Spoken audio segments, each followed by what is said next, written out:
నమస్తే అండి, welcome to my channel. ఈరోజు మన వీడియోలో అందరికీ ఇష్టమైన మిరపకాయ బజ్జీలు ఏ విధంగా తయారు చేసుకోవాలో చూద్దాము.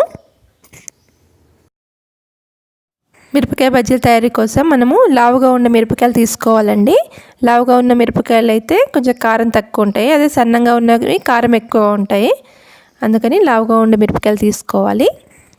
ఒక నైఫ్తో మధ్యలోకి ఈ విధంగా మిరపకాయను ఈ విధంగా చీలాలండి.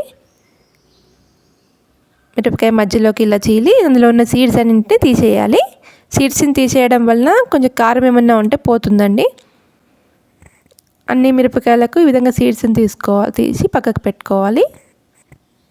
చీలిన మిరపకాయలన్నింటిలో కొద్దిగా ఉప్పును రాయాలి. ఈ విధంగా ఉప్పును రాస్తే మిరపకాయ బజ్జీలు టేస్టీగా ఉంటాయి. మిరపకాయలలో ఈ విధంగా స్టఫింగ్ కూడా చేసుకోవచ్చండి. చింతపండు గుజ్జులో ఓమ వేసుకోవాలి. ఓమ కానీ జీలకర్ర కానీ వేసుకోవచ్చు. కొద్దిగా ఉప్పు వేసుకొని మిక్స్ చేసుకోవాలి. ఇలా మిక్స్ చేసుకున్న దాన్ని మనము ఈ మిరపకాయలలో పెట్టుకోవాలి. ఆ విధంగా చేస్తే మనకి మిరపకాయ బజ్జీలు పుల్ల పుల్లగా కారకరంగా బాగుంటాయండి, టేస్టీగా ఉంటాయి. ఈ విధంగా చేసుకోవచ్చు, లేదంటే మామూలుగా ఉప్పు పెట్టుకున్నా సరిపోతుంది. ఆ విధంగా కూడా బాగానే ఉంటాయి.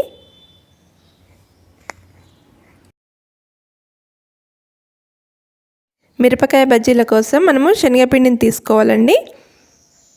శనగపిండిలో ఒక పావు టీ స్పూన్ వంట సోడా, కొద్దిగా ఉప్పును వేసుకొని కలుపుకోవాలి.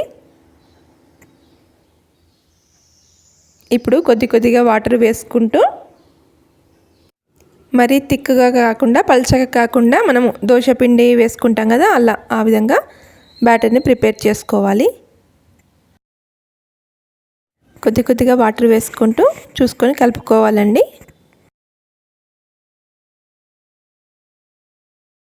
ఇప్పుడు బజ్జీలను తయారు చేసుకుందాము.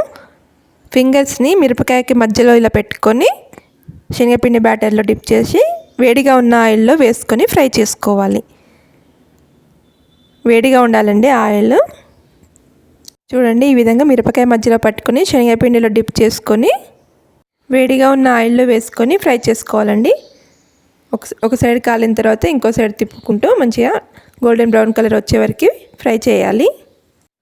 ఈ విధంగా మంచి కలర్ వచ్చిన తర్వాత వీటిని పక్కకు తీసుకొని పెట్టుకోవాలి.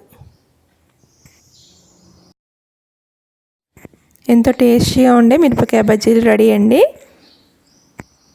చాలా ఈజీగా ప్రిపేర్ చేసుకోవచ్చు. మీరు కూడా తప్పకుండా ట్రై చేసి చూడండి. ఎవరైనా ఫస్ట్ టైం నా ఛానల్ని విజిట్ చేసినట్లయితే please subscribe my channel. Thank you for watching.